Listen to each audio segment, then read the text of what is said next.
कर्म करे खोटे पड़ेंगे फिर सोटे, किसी पूछनी नहीं तेरी बात रे कि अब घर जाने दो। बेपरवाह जी ने एक भजन बनाया, जैसे कर्म करते हो वैसा फल भोगना पड़ता है, इसलिए गलत कर्म ना करो, ऐसा कदम ना उठाओ जो फ्यूचर में भविष्य में आपको पछताना पड़े। कर्म ऐसा ना करो जिसके लिए शर्मिंदगी का मुंह देखना पड़े। हमेशा इकसार जिंदगी को बना डालो। यकीन मानो कभी आप अपनी बेइज्जती नहीं करवाओगे, कभी अपनी निगाह में नहीं गिरोगे, कभी भी कोई आपकी तरफ उंगली नहीं करेगा। जब आप रंग बदलते रहते हो, जब आप कहते कुछ और करते कुछ और सोचते कुछ और हो, तो दुनिया भी मूर्ख नहीं है, वो सब समझ जाती है। तो इसलिए समाज में इज्जत चाहते हो, मालिक की दरगाह में इज्जत चाहते हो, दीनता नम्रता, जुबान पे मिठास, जमीन से जुड़े हैं तो जुड़े हैं, कर्म अच्छे करते हैं तो करते हैं, उसका बखान क्या करना और उसका शोर क्या मचाना। ईश्वर ने बिना कहे ही सब कुछ बख्श देना है। तो इसलिए दीनता नम्रता धारण करो। भगवान को, अल्लाह वाहिगुरु राम को अहंकार नहीं भाता, और ये पता नहीं होता कि मालिक से प्यार करने वाला कहां बैठा है। राजा भी उससे प्यार कर सकता है और भिखारी भी कर सकता है। ये मत सोचिए कि राजा नहीं पा सकता, और ये मत सोचिए कि भिखारी नहीं पा सकता। जिसके अंदर उसको पाने की लगन लग गई, जिसके अंदर उसको पाने की तड़प लग गई, वो उस मालिक को जरूर पा सकता है। मां के अंदर ममता है, वो राजा की मां है चाहे भिखारी की मां। बच्चा रोएगा तो मां दूध देती ही देती है। उसी तरह भगवान है, अगर मां ऐसा कर सकती है तो भगवान तो मां को बनाने वाला है, वो क्यों नहीं सुनेगा। पर आप सच्ची तड़प से अंदर से अगर रोएंगे तो वो आपकी सुनता है, आपकी आत्मा का सुधार करता है, आपके लिए दरगाह में खुशियां बख्श देता है, और जीते जी गम दुख दर्द चिंताओं को आपकी जिंदगी से मिटा देता है। मालिक नहीं चाहता कि उसके किसी भी बच्चे का अकाज हो। कोई कितना बड़ा भक्त बन जाए, मालिक नहीं चाहता कि उसको कभी अहंकार आए। एक बात आपको सुनाया करते हैं। मूसा अल्लाह मालिक को बहुत मानता था, बहुत मोहब्बत करता था, और इस मोहब्बत के दौर में चलते चलते उसे पता ही नहीं चला कब अहंकार उस पे सवार हो गया। और मालिक नहीं चाहता कि उसके भक्त को काम वासना क्रोध लोभ मोह अहंकार मन माया घेर ले। तो मूसा एक दिन जंगल से जा रहा था, एक चट्टान पे गडरिया बैठा था। मूसा ने देखा ये कर क्या रहा है, आंखें स्टिल खुली हुई हैं, हाथ दुआ में उठे हुए हैं, और ऊपर देखे जा रहा है और बोले जा रहा है।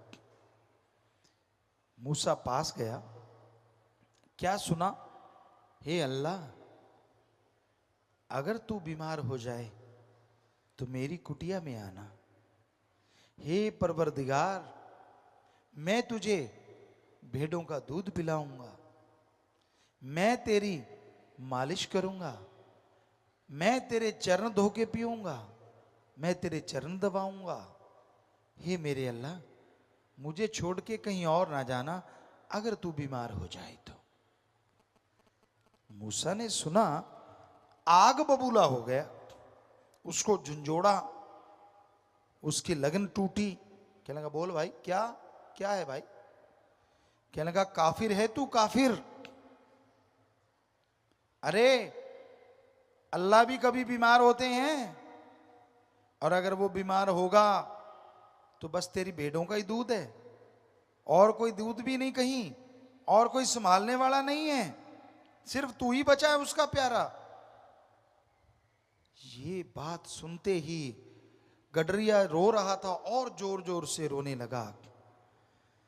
अपने कपड़े फाड़ते हुए, सिर के बाल नोचते हुए वहां से भाग गया। बोला कुछ नहीं। मूसा रोजाना इबादत करता था। उसने देखा यार जरूर ये बंदा मालिक की इबादत करने वाला है। दिल हिल गया क्योंकि वो भी भक्ति करता था। इबादत पे बैठा, कहां तो सेकंडों में ध्यान जुड़ जाता था, आवाज आने लगती थी, और कहां उस दिन बैठा रहा, मिनट गुजरे, घंटे गुजरे, आखिर तड़पती व्याकुल हो गया, तड़प उठा मालिक को पाने के लिए, जार जार रोने लगा। तो एक आवाज आई, मूसा तुझे दुनिया में भेजा है जोड़ने के लिए, तोड़ने के लिए नहीं। तूने जिसका दिल दुखाया है वो मेरा सबसे अजीज है। आवाज बंद हो गई, लाइट चली गई, लिप टूट गई, तड़प गया मूसा। ये क्या, कहां सारा सारा दिन मालिक के दर्शन होने, कहां नजारे लूटने, और कहां पल भर में सब खत्म। ये क्या। दौड़ा। एक ही तरीका है, एक ही उपाय है, उस गडरिये को ढूंढूं। उसके पदचिन्हों को देखा, उसकी तरफ दौड़ा।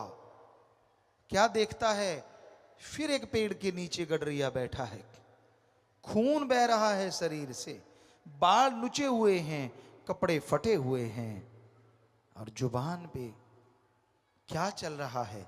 मूसा ने सुना, हे मेरे मौला, हे मेरे अल्लाह राम, मुझे माफ कर दे अगर मैंने कुछ गलत बोला हो, पर मालिक बीमार हुआ तो आना मेरी झोपड़ी में, लेना मेरे हाथों से भेड़ बकरियों का दूध, दबवाना अपने पांव, बात करना मेरे से, दिन रात मैं जागूंगा तो आराम करना मेरे अल्लाह।